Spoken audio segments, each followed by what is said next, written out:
આ તરફ ઉત્તર પ્રદેશના વારાણસીમાં ગંગાએ રૌદ્ર રૂપ ધારણ કર્યું છે અને ગંગા નદીના પાણીએ કાશીમાં તારાજી વહેરી છે। નદીના પાણી ઘાટ છોડીને શહેરની અંદર ઘૂસી ગયા છે। 84 જેટલા પાકા ઘાટ આવેલા છે, ત્યાં મંદિરો પણ આવેલા છે, તે આખા પાણીમાં ગરકાવ થઈ ચૂક્યા છે। વરુણા નદીના નીચાણવાળા વિસ્તારોની સ્થિતિ પણ ખરાબ છે।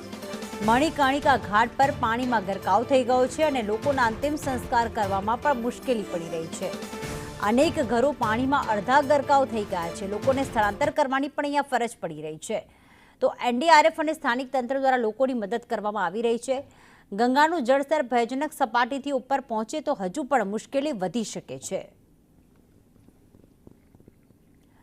તો આપણે આકાશી દ્રશ્યો બતાવી રહ્યા છીએ અને સાથે જ જે ઘર ડૂબેલા છે તેની પણ પરિસ્થિતિ બતાવી રહ્યા છીએ।